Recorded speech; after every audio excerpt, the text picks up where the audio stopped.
وأسلم وأبرها وأبنابها على سيدنا وحبيبنا محمد ابن عبد الله خاتم النبيين وسيد المرسلين وإمام المتقين وعلى آله وصحبه أجمعين وبعد.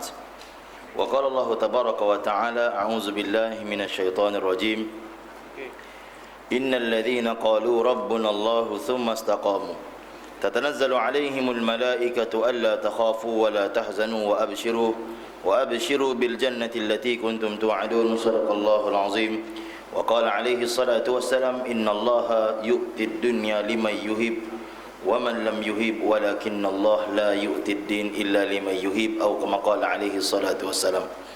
Alhamdulillah yang dimuliakan Tuan Pengurusi, Tuan Imam, ahli jawatan kuasa, para ustaz, para alim ulama, pimpinan masyarakat, muslimin muslimat, tuan-tuan haji, ayah-ayah yang dirahmati Allah Subhanahu wa taala. Pertama dan selamanya kita banyak syukur pada Allah atas segala nikmat yang telah Allah berikan kepada kita. Begitu banyak nikmat-nikmat yang telah Allah berikan kepada kita, dan ada nikmat-nikmat yang Allah beri pada kita, kita tidak sedar di saat nikmat itu ada bersama kita. Tetapi kita sedar bila mana nikmat itu telah terlucut daripada kita. Dalam hadis sebut, lebih kurang mafhum, dua nikmat yang sering manusia lupa, yang sering manusia tak perasan, iaitu ni'matan, dua nikmat Nabi sebut lebih kurang mafhum. Ni'matul fara', nikmat ketika ada masa lapang, ketika tak sibuk. Wa ni'matus sihah, nikmat kesihatan. Ini dua nikmat Nabi bagi tahu yang sering manusia lupa. Manusia terlepas pandang. Waktu ada masa lapang, manusia tak perasan yang dia ni ada masa lapang, hingga masa telah dihabiskan dengan perkara yang tak sepatutnya, hingga masa telah dihabiskan di tempat yang tak sepatutnya.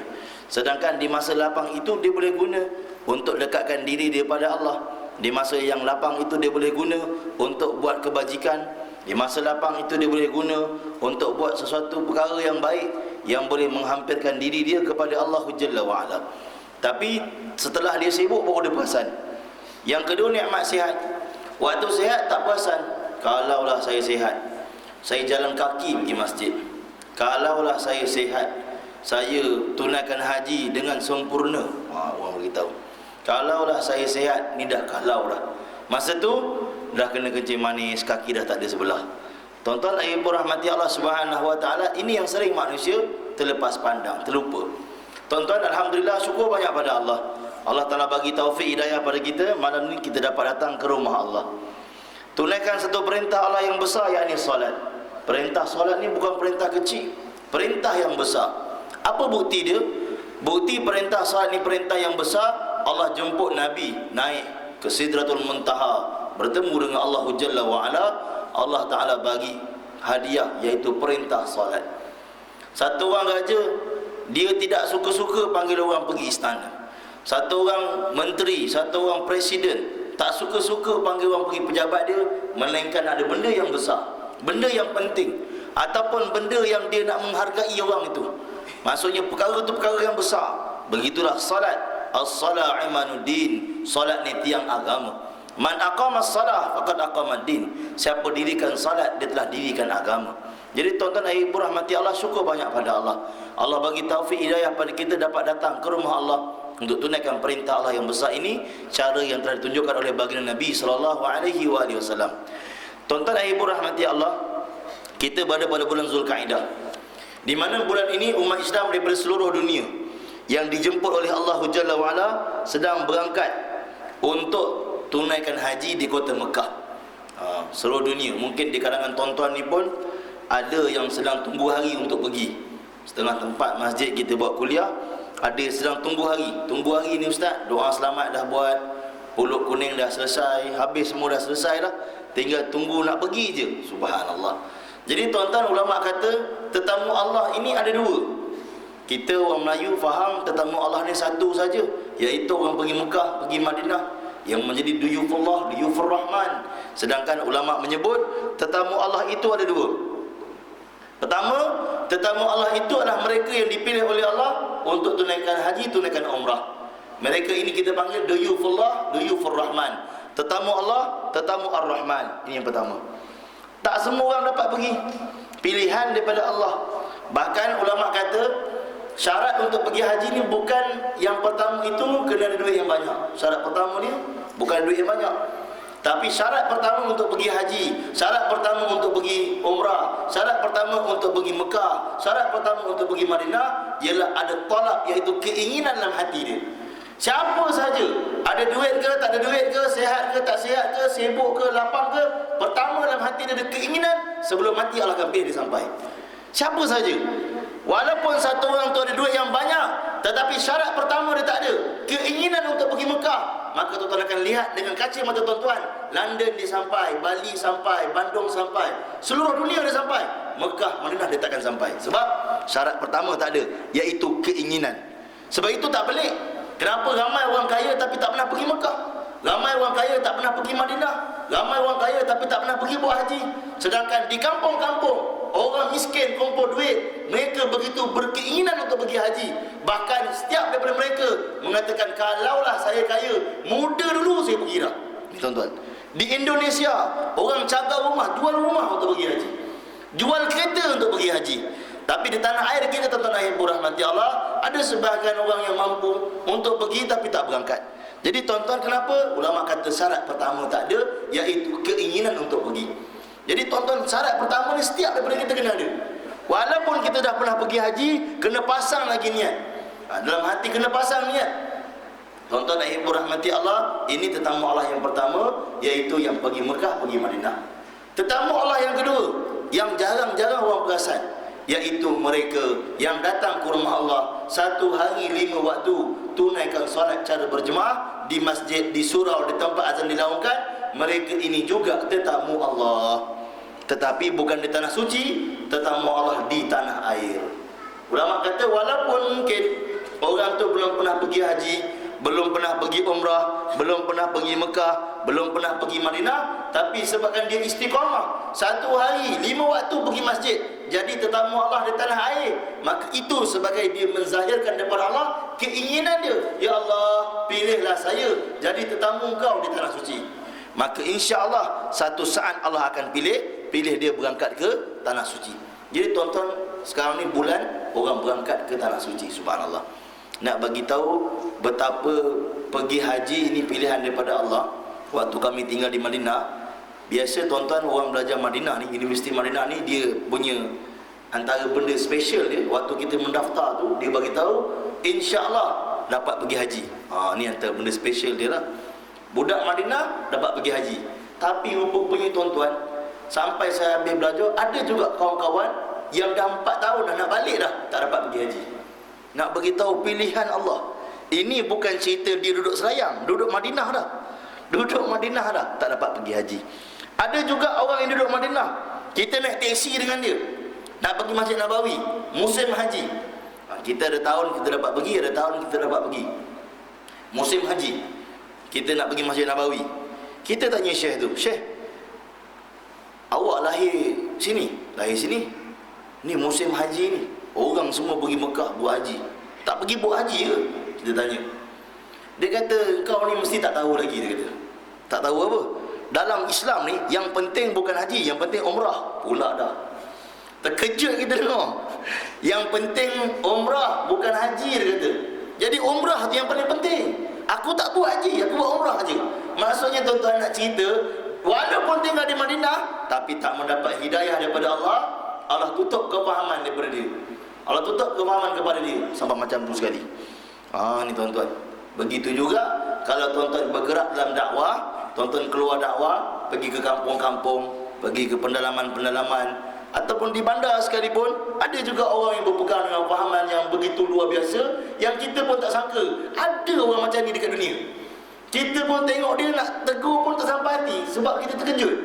Ada setengah kita pergi jumpa orang yang mana dia tengok bila jemaah bergerak belajar baca Quran. Dia kata, buat apa ni belajar baca Quran ni? Quran kena belajar lah, kita kata. Penting ni baca Quran. Dia kata dalam Islam ni, yang penting bukan Quran, dia ibu dia sebenar muqaddam. Pula dah. Mukaddam ni tuan-tuan, yang 10-20 surah terakhir tu daripada Wadduha sampai An-Nas, dia kata yang tu yang penting, itu ibu dia. Sebab tu setiap kali baca, bila khatam Quran, kita baca yang tu pula. Jadi tuan-tuan, nak cerita pada kita semua betapa zaman makin maju, ada juga orang yang ketinggalan. Ada orang ketinggalan. Agaknya dia tengok adik-adik tahfiz yang hafal Quran ni pun dia rasa pelik. Kenapalah hafal Quran sedangkan yang penting ialah mukaddam.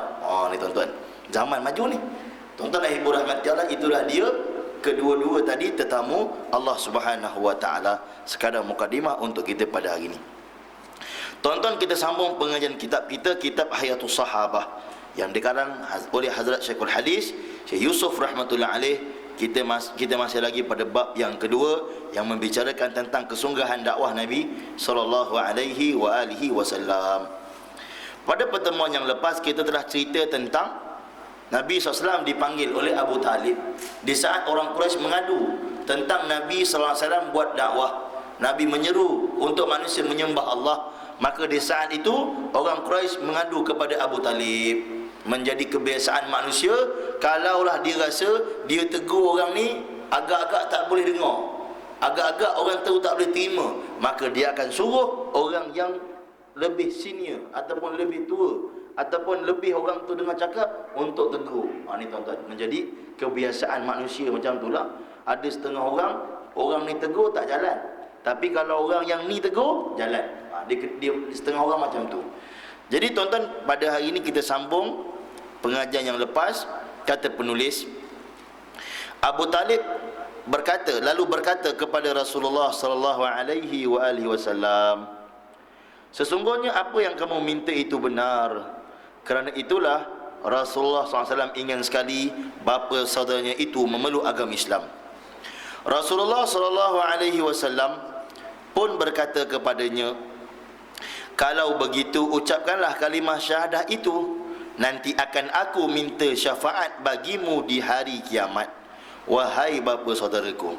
Tuan-tuan dan ibu rahmati Allah, pada pertemuan yang lepas kita cerita di mana Nabi SAW bagi tahu kepada Abu Jahal dan sekutu dia, Abu Jahal dan kawan-kawan dia, aku cuma nak satu kalimah saja daripada kamu. Kalimah ni kalau kamu ucap, seluruh bangsa Arab bahkan seluruh dunia akan tunduk pada kamu dan akan bayar cukai, akan bayar jizyah pada kamu. Lebih kurang mafhum macam tu. Tuan-tuan dan ibu rahmati Allah, bila ditanya apa dia kalimah itu, wahai Muhammad, jangan kata 1, 10 pun kami sedia ucap. Maka Nabi sebut kalimah itu ialah kalimah tauhid, la ilaha illallah. Maka Abu Jahal dan sekutu dia tak boleh terima. Mereka telah tinggalkan rumah Abu Talib sambil dalam keadaan mereka menjerit-jerit. Dalam keadaan setengah ulama kata mereka bertepuk tangan untuk tunjukkan ketidakpuashatian mereka itu. Jadi tuan-tuan, setelah mereka beredar, dia sebut ni, Abu Talib kata, benar, apa yang kamu cakapkan itu adalah benar, apa yang kamu ucapkan itu adalah benar, wahai Muhammad. Maka Nabi SAW tengok di situ, nampak keinginan Abu Talib kepada Islam. Nampak di situ Abu Talib ni macam setuju dengan Islam, setuju dengan apa yang dibawa oleh Nabi SAW. Maka Nabi SAW ajak Abu Talib kepada Islam. Tuan-tuan, kita dah sebutkan pada pertemuan yang sebelum ni, iaitu dalam dakwah kita akan jumpa beberapa jenis Abu. Pertama, seperti Abu Bakar, sekali dakwah terus ikut. Orang macam ni seluruh Malaysia berapa orang je boleh jumpa tuan-tuan? Orang macam ni susah sangat. Nak jumpa orang macam ni sangat susah. Sekali cakap terus ikut.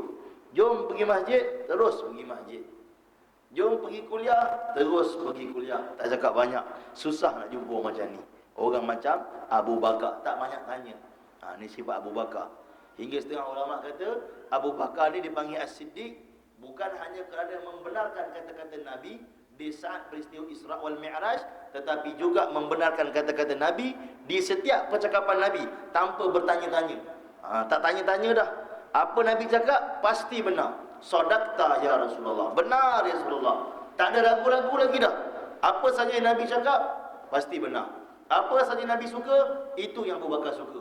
Apa yang Nabi inginkan, itu yang Abu Bakar inginkan. Ni tuan-tuan, Para sahabat Nabi Islam, antaranya Abu Bakar, mereka sifat dia macam ni. As-Siddiq membenarkan kata-kata Nabi, membenarkan kesukaan Nabi, membenarkan apa saja yang keluar daripada mulut Nabi, membenarkan. Tuan-tuan dan ibu rahmati Allah, satu ketika dalam kitab Syama'il disebut, Nabi Islam bagi tahu lebih kurang mafhum, Nabi suka makan labu. Di saat itu para sahabat telah keluar daripada kota Madinah. Setengah ulama kata para sahabat telah pergi sekeliling Madinah mencari labu. Kalau kita cerita kat kampung, orang kampung macam tak boleh terima. Ada labu ke kat Arab? Dia cakap macam tu. Tuan-tuan, di Madinah ada banyak labu. Di pasar-pasar Madinah ada banyak jual labu. Begitu juga kalau kita cerita kat orang kampung, di Madinah ni ada jual buah-buahan. Mereka macam tak percaya. Ya ke ada jual buah-buahan? Saya cakap durian pun ada. Ni musim durian kan? Lepas ni depan Isyak ada tu durian, insya-Allah kan. Durian pun ada. Tapi orang kampung kata, ya ke kat Madinah ni ada durian? Betul tuan-tuan. Dekat Madinah ni durian ada, rambutan ada. Kenapa? Berkat doa Nabi. Nabi pernah doa untuk Madinah dan Nabi Ibrahim doa untuk Mekah. Sebab itu tuan-tuan tengok di Mekah dan di Madinah buah-buahan daripada seluruh dunia Allah Taala hantar. Wa idh qala Ibrahim rabbi ij'al hadha baladan aminan warzuq ahlahu minas samarati man amana minhum billah. Nabi Ibrahim doa untuk kota Mekah, bagi aman, bagi tenang, bagi Allah Ta'ala curahkan buah-buahan daripada seluruh dunia ke kota Mekah. Nabi Islam doa untuk Madinah. Sebab itu macam-macam buah-buahan ada. Jadi tuan-tuan, satu ketika Nabi Islam bagi tahu Nabi suka makan labu. Sahabat Nabi ni tuan-tuan, bila Nabi kata suka makan labu, walaupun di kalangan mereka ada yang tak pernah makan labu, hari itu terus suka makan labu. Tuan-tuan faham? Maksudnya mereka ni betul-betul cinta Nabi.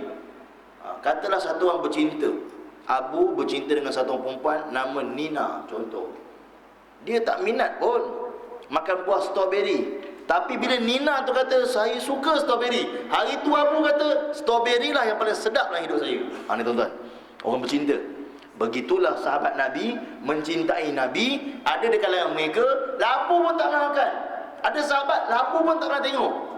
Tuan-tuan kena faham, sahabat Nabi Islam ni ada di kalangan mereka yang ummi, tak boleh baca. Ada di kalangan para sahabat yang betul-betul setengah ulama kata dia tak pernah, dia murakab, dia tak pernah ambil tahu pasal dunia luar. Tuan-tuan buka cerita pasal Parsi. Satu ketika di zaman Nabi SAW, Nabi cerita pasal Ratu Parsi. Nabi cerita pasal kerajaan Parsi. Parsi ada ratu dia. Tengah-tengah cerita, satu orang sahabat angkat tangan, ya Rasulullah, Ratu Parsi itu untuk saya. Nabi kata baik, dia berkemafum. Nabi senyum. Nabi macam senyum lah. Nabi, setengah ulama kata macam tutup mulut macam tu, macam senyum, macam nak ketawa macam tu. Jadi sahabat semua tak faham. Nabi bagi, tapi Nabi senyum. Nabi macam ada sesuatu yang Nabi dapat tahu. Berlalu zaman Nabi, Nabi wafat, ganti Abu Bakar. Berlalu zaman Abu Bakar wafat, zaman Umar, Parsi jatuh. Perang Qadisiyah, Parsi jatuh. Bila Parsi jatuh, seluruh kerajaan Parsi ditawan. Raja, dia punya apa, harta-harta dia, termasuk Ratu Parsi. Sahabat ni jumpa Umar, wahai Umar, Ratu Parsi ni saya punya, Nabi dah janji dulu. Maka Umar kata ada saksi? Ada, dia pun bawa saksi. Baik, Ratu Parsi kamu punya. Bila dia tengok tuan-tuan, Ratu Parsi dah tua dah. Patutlah Nabi senyum. Sebab zaman Nabi Ratu Parsi muda lagi, cantik lagi. Zaman Umar dah tua. Patut bila dia kata saya punya, Nabi kata baik, lebih kemampu, tapi Nabi senyum. Sebab Nabi dah nampak dah. Zaman berlalu, dah tua dah Ratu Parsi. Jadi bila dia tengok Ratu Parsi ni tua, dia kata tak nak lah. Kamu dia tua dah kata. Bukan boleh buat apa. Nak suruh pergi angkat air pun tak boleh. Nak suruh buat hamba, nak suruh pergi ambil air kat perigi pun tak boleh. Orang tempat saya, orang Johor kata tak boleh harap. Orang tempat tuan-tuan mungkin panggil lain. Tempat saya panggil, nak buat apa ni? Tak boleh harap. Dia kata ni, oh, tak boleh harap. Nak buat apa dia kata? Ratu Parsi kata, kalau kamu tak perlukan saya tebus diri saya untuk kamu merdekakan saya. Baik, dia kata. Berapa kamu nak saya tebus diri saya? 1000 dinar. Tak boleh kurang Dia kata, tuan-tuan dalam kitab sebut macam tu. 1000 dinar, tak boleh kurang. Dia cakap macam tu. Macam dia buat satu penegasan. Ratu Parsi tuan-tuan 1000 dinar, gelak je. Dia pun bagi 1000 dinar. Dia bawa 1000 dinar, bagi tahu kat sahabat-sahabat lain, saya telah dapat harta daripada Ratu Parsi itu, dia tebus diri dia. Berapa sahabat tu kata? 1000 dinar. saya tak bagi, dia minta kurang 1,000 dinar. Sahabat kata, kenapa tak minta lebih lagi? Apa dia jawab? Ada yang nombor lebih daripada 1,000. Ni tuan-tuan. Sebab apa? Sebab ada sahabat Nabi, dia murakab, dia tak ambil tahu pasal dunia luar. Tapi ketaatan pada Nabi, kecintaan pada Nabi 100%. Walaupun tak pernah tengok labu, tak pernah makan labu, bila Nabi kata saya suka labu, hari itu sahabat rasa labu lah yang paling sedap di dunia. Tuan-tuan, nak beritahu pada kita, ini erti kecintaan yang sebenar. Sejauh mana kita cinta Nabi. Kita sambut maulid Nabi setiap tahun, kita selawat pada Nabi, bahkan anak-anak kita letak nama Muhammad, nama Ahmad. Apakah betul cinta kita pada Nabi? Apakah semua yang Nabi buat kita rasa cinta? Maka kita muhasabah diri kita dalam bab cinta Nabi. Sejauh manakah kita cinta Nabi? Kita dengar Nabi SAW bersugi. Kita pakai beruk gigi tu lah beruk gigi, tapi sugi kena ada juga satu. Ni tuan-tuan. Begitu juga kita dengar tentang sunah-sunah Nabi. Macam tadi kisah Nabi suka makan labu. Walaupun kita tak pernah makan labu, tapi dalam hati kita kena cakap, saya pada malam ni saya buat keputusan, saya suka makan labu. Sebab ustaz tadi cakap Nabi suka makan labu. Ni tuan-tuan. Satu ketika Maulana Yusuf rahmatullahi alaih, pengarang kitab ni, yang kitab kita cerita ni, satu ketika di India, dia cerita depan anak murid dia, Nabi SAW suka makan labu. Dalam hadis tuan-tuan, satu orang anak murid dia bangun nak buat lawak. Dia kata, Maulana, saya ni tak sukalah makan labu. Dia nak buat lawak macam kita lah. Ustaz, kenapa tak ambil sayur? Saya tak makan sayur. Macam tu. Dia nak buat lawak, dia bangun, saya tak makan labu lah. Maulana bangun dengan muka yang pucat. Tuan-tuan bayang, Maulana bangun dengan muka yang pucat daripada kursi dia. Maulana pergi kat budak ni, Maulana goncang badan budak ni. Tolong, Maulana kata, tolong. Mengucap semula. Saya takut disebabkan perkataan kamu, akidah kamu rosak. Itu tuan-tuan bayang. Betapa ulama hadis menjaga apa saja yang Nabi inginkan, jangan pelikir. Jangan sekali kata saya tak suka. Kita kena cakap suka. Ulama kata sama macam tu. Inilah erti kecintaan pada Nabi. Sama macam tu sekali. Bahkan lauk-lauk pauk Nabi, ulama kata ada pelbagai. Janganlah kita khususkan kepada satu je. Contoh, orang kata Nabi suka makan kambing ni. Ni mesti kena makan kambing juga, kena juga. Sedangkan dalam hadis, lauk pauk Nabi ni pelbagai. Tapi ulama kata jangan sekali kita tak suka. Kita boleh pilih lauk lain. Lauk Nabi ni banyak. Bukan labu je. Dalam hadis disebut, dalam Syama'il Tirmizi, tuan-tuan boleh buka. 2 kitab tuan-tuan boleh buka tentang lauk pauk Nabi. Pertama, Syama'il Tirmizi ataupun Syama'il Muhammadiyah. Yang kedua, kitab Nurul Uyun. Kitab Nurul Uyun ni dikarang oleh satu alim, nama dia Sidin Nas. Sidin Nas ni orang alim besar dan makam dia di Mesir, ulama besar. Ni 2 kitab cerita pasal lauk, ada cerita pasal lauk pauk Nabi. Dalam tu ada macam cerita-cerita. Tapi satu bab tu cerita pasal lauk pauk Nabi. Antara lauk pauk Nabi tuan, selain daripada labu, Nabi SAW suka makan kambing. Antara Nabi punya makanan yang Nabi pernah makan, antaranya ialah ayam. Orang Melayu jual berani. Ambil ni, berani kambing ni. Ini sunnah ni. Apa ambil ayam? Ayam tak sunnah. Kambing RM14, ayam RM9. Duit buka-buka RM10. Tanpa air sirap, cukup-cukup. RM9, RM1, RM10. Kambing RM14, tapi dia kata sunnah. Kita fikir, ya Allah, saya teringinnya nak amal sunnah. Dalam Syama'il sebut, lauk pauk Nabi selain kambing, ayam. Maka lepas pada ni tuan-tuan balik, tuan-tuan makan ayam, tuan-tuan rasa rupanya Nabi pun makan ayam. Subhanallah. Dan benda ni jangan kata tuan-tuan, saya tengah belajar kitab pun, Syekh, betul ke? 2 kali saya tanya, betul ke Nabi makan ayam? Tu lah kitab dia.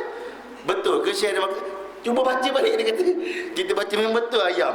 Sebab apa tuan-tuan kita rasa macam terkejut? Sebab daripada kecil kita diajar Nabi makan kambing je. Tak pernah dengar Nabi makan ayam. Rupanya ada tuan-tuan, subhanallah. Kita tak pernah dengar Nabi makan ikan.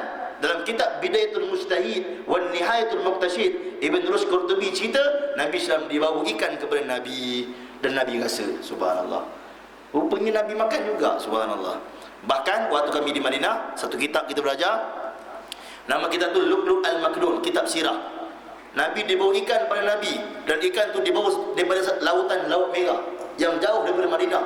Ketika ikan ambar terdampar di tepian pantai, sahabat Nabi makan, lepas tu ikan tu diawetkan.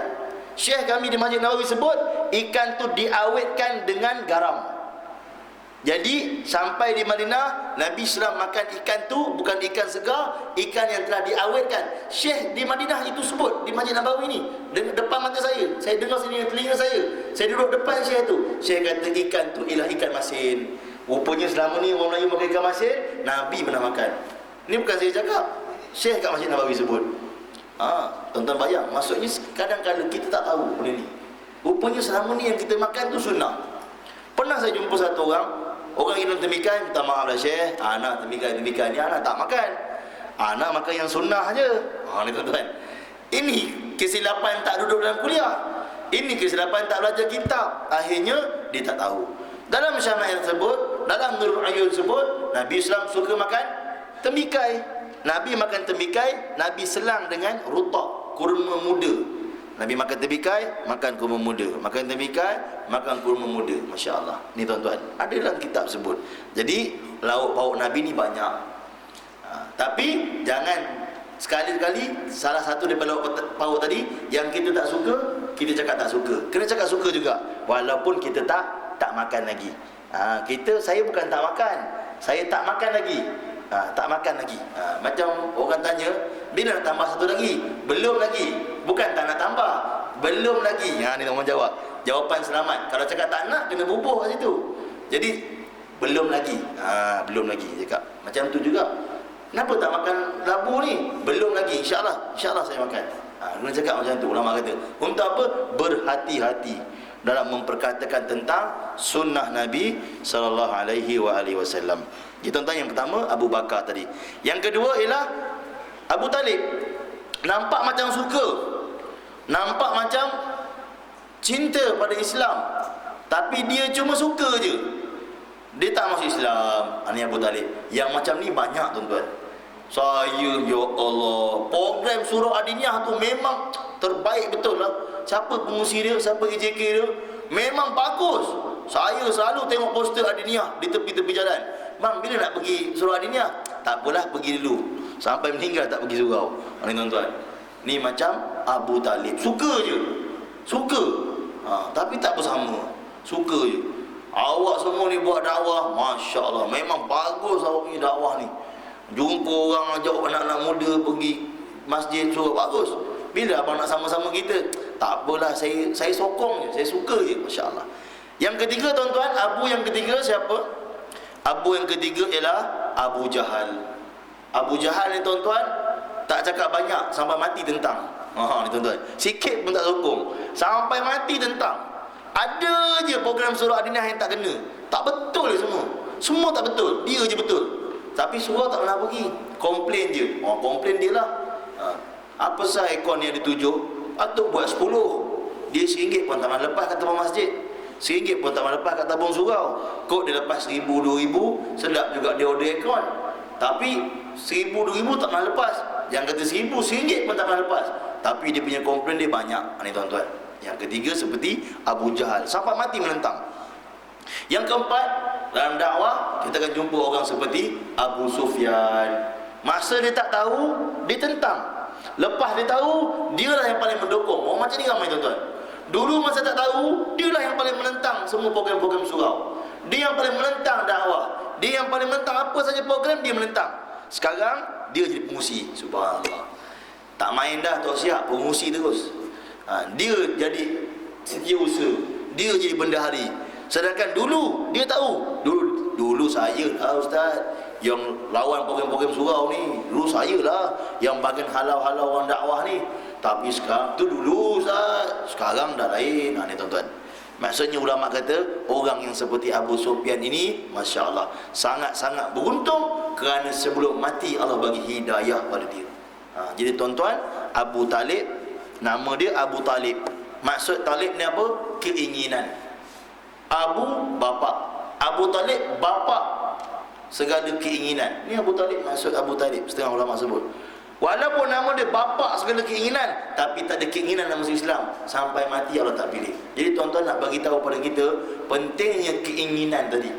Bukan saja teringin pergi haji, teringin untuk jadi orang soleh pun dalam hati kita.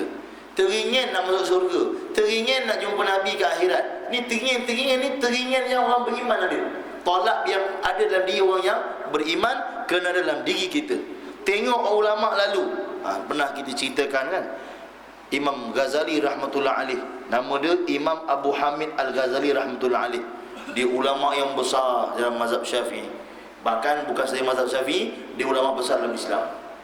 Imam Abu Hamid Al-Ghazali, ulama kaji tentang dia macam mana jadi ulama. Sebab dia ni dua beradik, dua-dua ulama. Siapa ayah dia ni?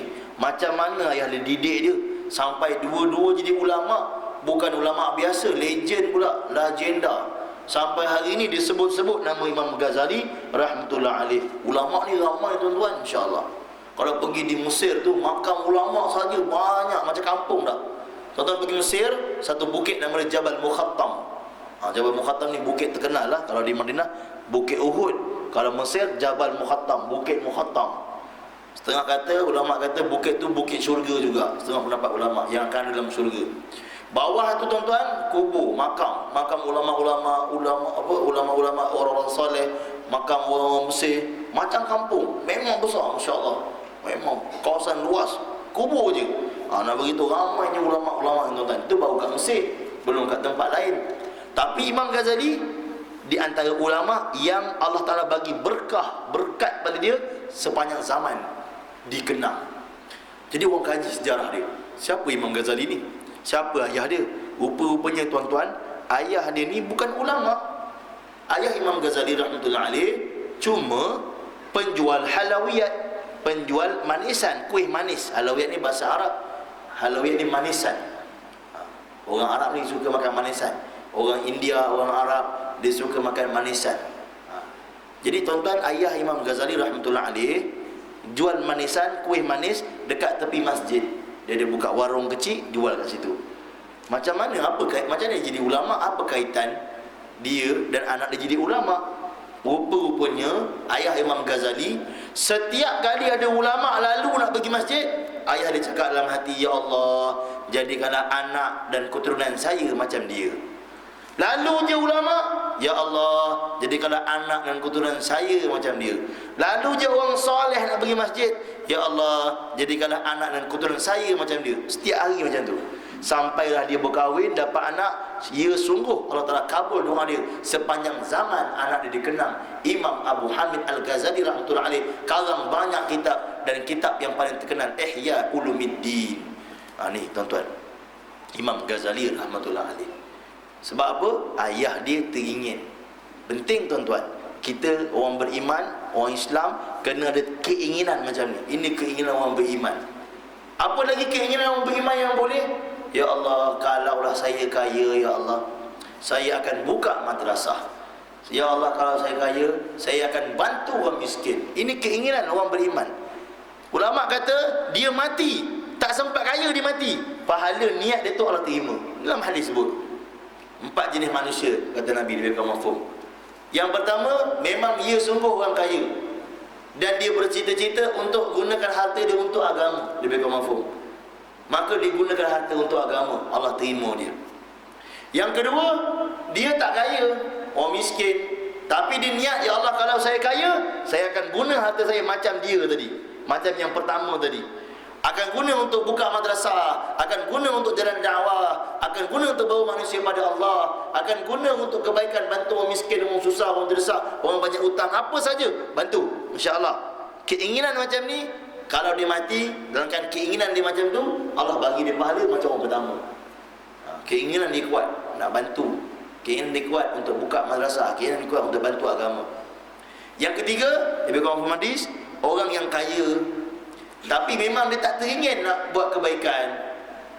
Bahkan harta dia guna untuk kemaksiatan, beli arak, bawa balik perempuan, pergi tempat-tempat yang maksiat. Dia ni berdosa. Dia ni hidup dalam keadaan berdosa. Yang keempat, dalam hadis sebut Ibnu Mafhum, orang yang paling malang sekali, iaitu dia tak ada berikan harta, miskin, tapi dia bercita-cita, kalaulah saya ada harta, saya akan guna harta macam orang nombor 3 tadi, iaitu beli arak, pergi disko, buat maksiat. ulama kata dalam mensyarahkan hadis ini, kalau dia mati walaupun dia ni tak pernah pun beli arak beli apa, tapi sebabkan niat dia, maka dia akan dibangkitkan bersama orang ketiga. Bangkit bersama. Tapi kira nanti lain lah, kira hisab tu lain. Tapi bangkit bersama sebab niat sama. Kamu akan dibangkitkan di akhirat nanti mengikut niat kamu. Ni tuan-tuan. Jadi penting orang beriman, orang Islam kena niat untuk bantu agama Allah. Ada niat untuk anak-anak jadi hafiz Quran. Adik-adik ni semua kena ada niat untuk jadi ulama. Kena ada niat nak buka madrasah. Saya niat, ya Allah, walaupun hari ni sekarang baru belajar Iqra muka pertama, di atas di bawah baru Iqra muka pertama, tapi dah niat dah, ya Allah, saya niat nak hafal seluruh Quran.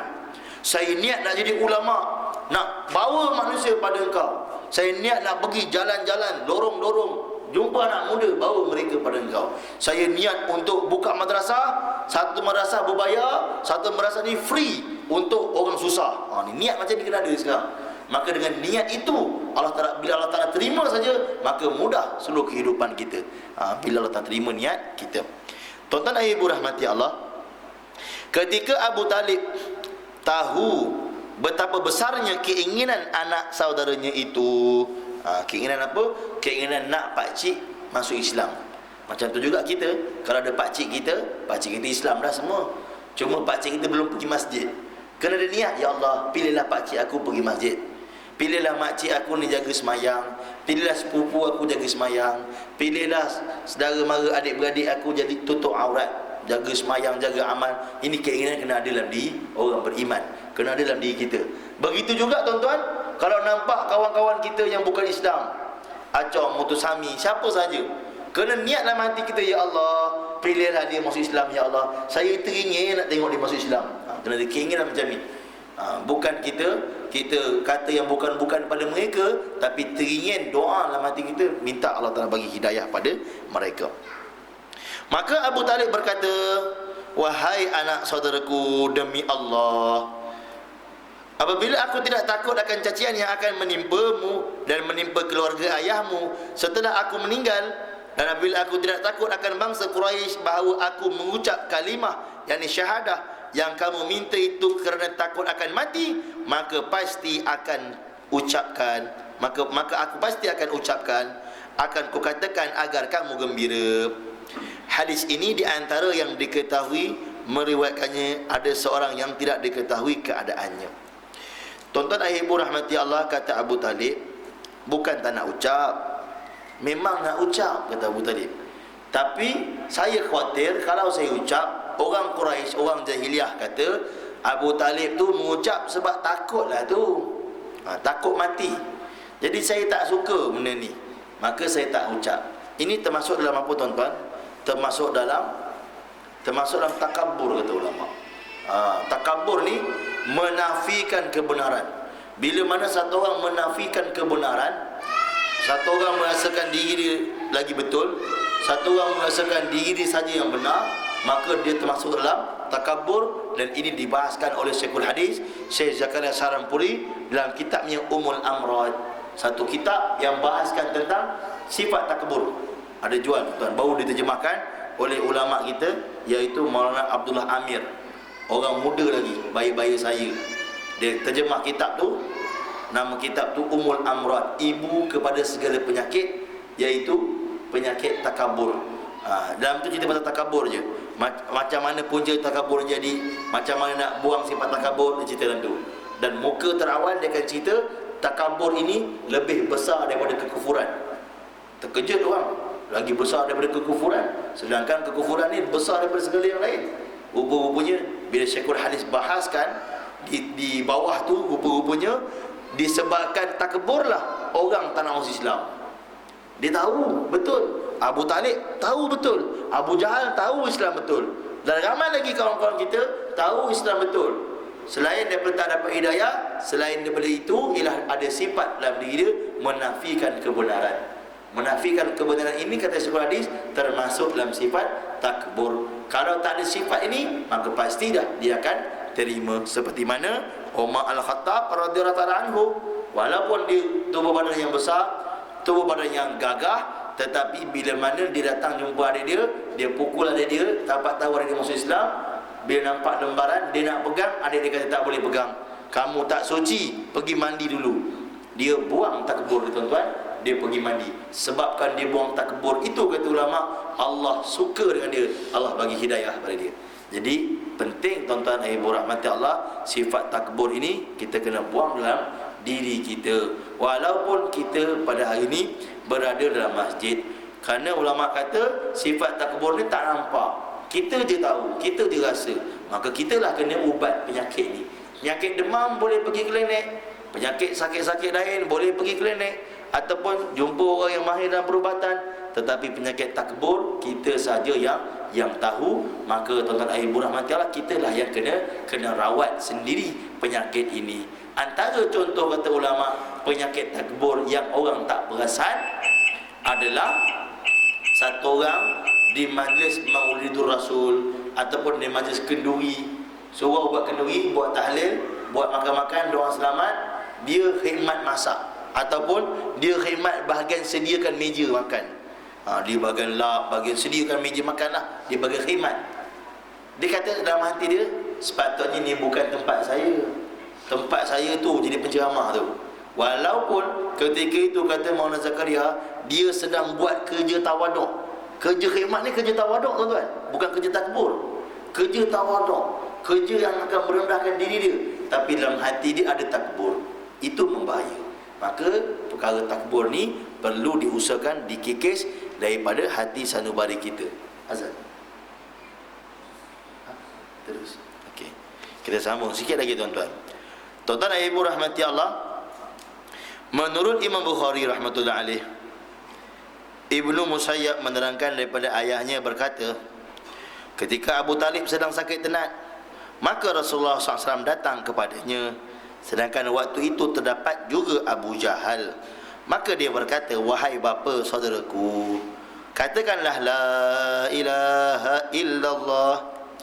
Dengan kalimah ini kelak akan aku minta syafaat, ini pertolongan daripada Allah Jalla wa Ala di hari kiamat.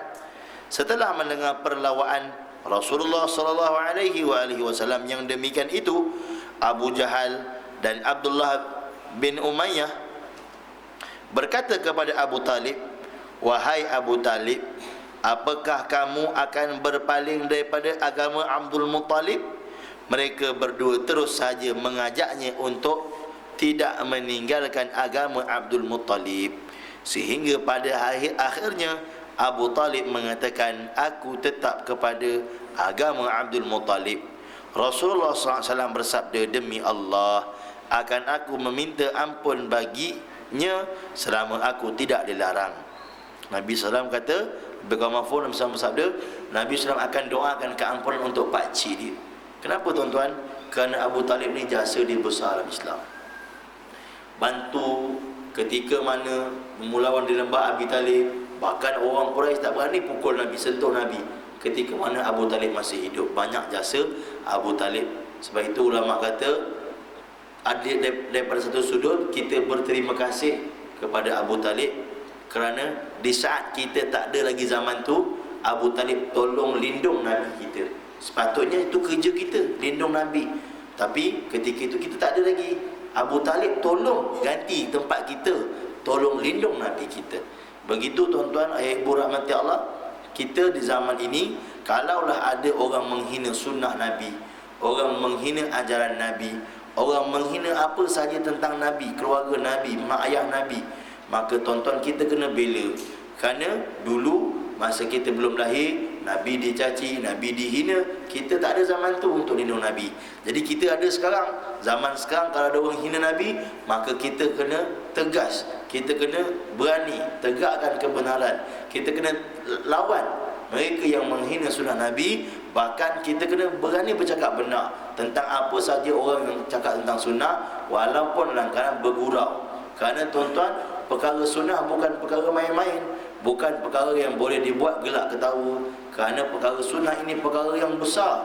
Sunnah Nabi SAW ini ada hubungan dengan Allah. Allah beritahu, Qul in kuntum tuhibbunallah fattabi'uni yuhibbukumullah. Katakanlah wahai Muhammad, kalau kamu cinta pada aku, Iaitu umat Muhammad ni kalau cinta pada Allah, maka ikutlah Nabi.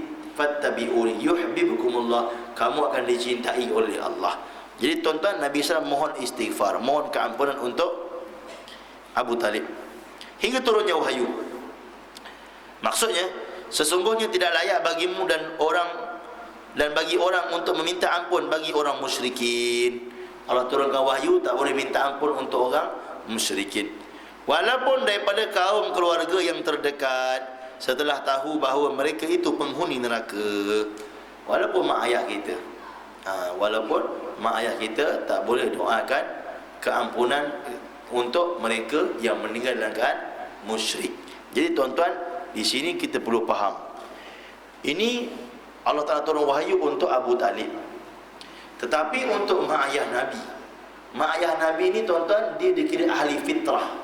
Bahkan Nabi sebut dalam hadis lebih mafhum, Nabi ini lahir daripada perkahwinan yang sah, perkahwinan yang ikut syariat Nabi Ibrahim AS.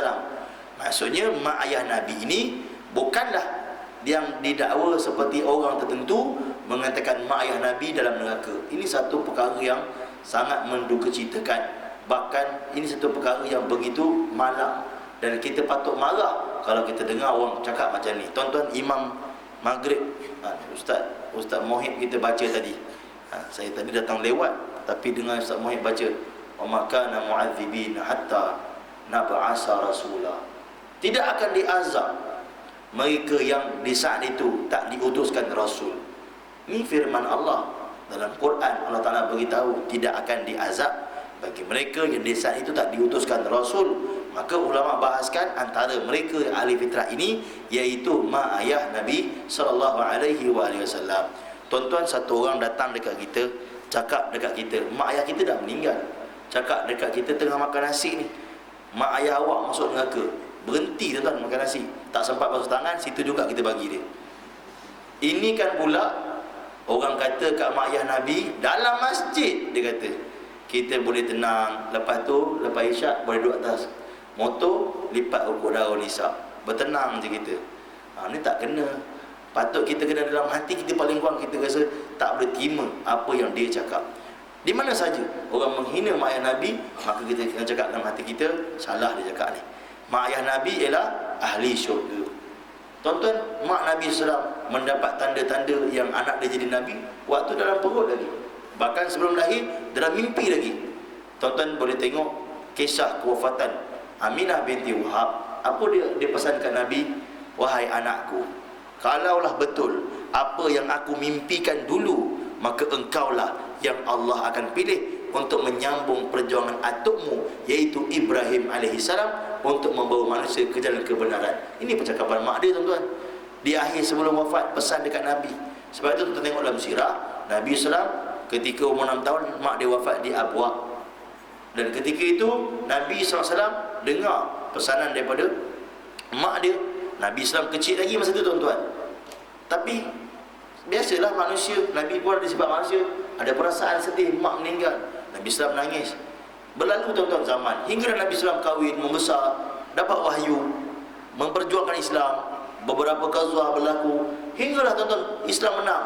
Tahun akhir Nabi sebelum wafat, Nabi pergi haji. Haji dipanggil Haji Wida, Hujjatul Wida, haji yang terakhir. Tuan-tuan, Nabi tak terus pergi Mekah.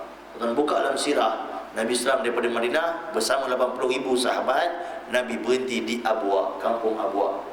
Kata Syekh Tariq Jamil, damat dabakar tuhu, Nabi duduk di tepi makam ibu Nabi, kaki Nabi silang. Tuan-tuan biasa tengok kot, orang duduk dengar ceramah, kadang kaki ni atas, dua-dua kaki peluk lutut. Biasa orang sedih, dia akan duduk macam tu. Nak tenangkan hati kan, duduk peluk lutut. Setengah ulama kata duduk macam tu sunnah. Duduk, tapi kaki bukan silang, kaki rapat. Tuan-tuan boleh bayar kot, rapat kaki, peluk lutut. Macam tu. Duduk di tepi makam ibunda Nabi SAW. Seakan-akan Nabi nak beritahu, wahai ibuku, benarlah apa yang kamu pesan padaku masa aku kecil dulu. Tuan-tuan, sekarang Islam dah menang, dan Nabi akan pergi tunaikan haji. Dan ketika haji ditunaikan, lepas waktu Arafah itu turun wahyu, al-yawma akmaltu lakum dinakum. Ketika Nabi di Arafah, Nabi tengah wukuf turun wahyu tu, agama telah sempurna. Jadi Nabi berhenti kat makam mak dia nak beritahu benarlah, lebih kurang mafhum, benarlah apa yang mak dia katakan dulu. Jadi tuan-tuan, tergamak ke kita dengar orang cakap, orang kutuk mak Nabi, kata mak Nabi macam ni macam tu, ayah Nabi macam tu. Mak ayah Nabi pun tak pernah sehingga ada ulama sebut, saya dengar satu orang syekh kata, dia kata apa dosa Nabi dengan dia? Dosa apa Nabi dengan dia hingga dia boleh kata mak ayah Nabi macam tu? Apa salah Nabi dengan dia sampai dia boleh kata mak ayah Nabi macam tu? Ni tuan-tuan, maka kita berhati-hati dalam kita mengatakan tentang keluarga Nabi, mak ayah Nabi, anak-anak Nabi, apa saja yang kata dengan Nabi, maka berhati-hati. Bayangkan kalau labu tadi, budak tu bangun kena gegar mengucap balik, apa tak lagi yang lain-lain yang kaitan dengan Nabi. Sebab itu ulama sangat berhati-hati ketika sebut nama isteri Nabi, sebut Sayyidatina ataupun sebut Ummul Mukminin, ataupun paling kurang ulama kata disebut di belakangnya radhiyallahu anha, paling kurang. Tapi janganlah kita panggil macam panggil kawan kita Aisyah contoh, panggil macam tu je. Maka berhati-hati kata ulama dalam kita menyebutkan nama-nama mereka, kerana mereka adalah insan yang mulia, mereka korban banyak untuk kita. Orang yang berkorban untuk kita, kita akan rasa nak balas jasa dia. Tuan-tuan, kita tak mampu nak balas jasa mereka. Paling kurang kita menghormati mereka dalam kita menuturkan kisah-kisah mereka. Kisah-kisah yang khilaf, elakkan daripada kita berbicara. Contoh, kisah pasal Sayyidatina Aisyah dan Muawiyah dalam perang Jamal. Kisah Sayyidina Ali dengan Muawiyah dalam perang Siffin. Kita elakkan daripada cerita benda ni secara umum. Melainkan ada ustaz bersama kita cerita. Kita takut kita cerita tadi menyebabkan jadi salah faham, akhirnya kita termasuk dalam golongan orang yang menghina para sahabat. Kita takut tuan-tuan, kenapa? Kita amal tak banyak macam sahabat.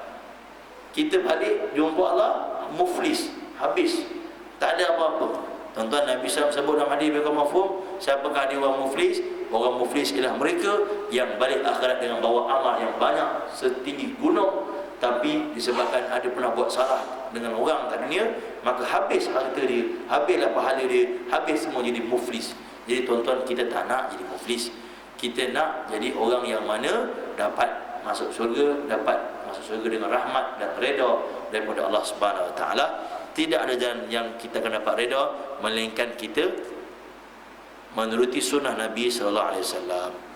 Jadi tuan-tuan, mungkin saya perkongsian kita untuk malam ni. Semoga Allah terima kita semua. Saya minta maaf sepanjang bagi perkongsian. Andai kata ada terkasar bahasa, tersilap kata, terlanjur bicara, minta maaf pada tuan-tuan, minta ampun pada Allah. Moga Allah terima kita semua, dan moga-moga Allah Subhanahu Wa Taala jadikan kita semua di kalangan mereka yang mencintai Nabi SAW, bukan sekadar di mulut cinta, tapi hati benar-benar cinta. Macam sahabat tadi, kalau Nabi sebut suka labu, dia hari itu buat keputusan suka labu. Kalau Nabi kata Nabi suka-suka, dalam hati dia cakap suka-suka. Apa sih Nabi cakap? Suka-suka. Suka apa Nabi cakap? Suka-suka. Tapi belum masa lagi untuk buat. Mungkin belum lagi. Saya suka sunnah Nabi. Saya suka serban. Belum lagi masa saya pakai serban. Saya doa, ya Allah, pilihlah saya pakai serban. Macam tu setengah ulama. Tapi kalau sunnah yang kita boleh buat, kita mampu buat, kita segerakan nak untuk buat. Kerana ia akan dekatkan kita pada Allah. Kita akan dekat dengan Allah dengan perantaran sunnah. Moga Allah terima kita semua. Saya minta maaf sekali lagi. Wallahu alam. Kita bertemu pada pertemuan yang akan datang. Assalamualaikum warahmatullahi wabarakatuh.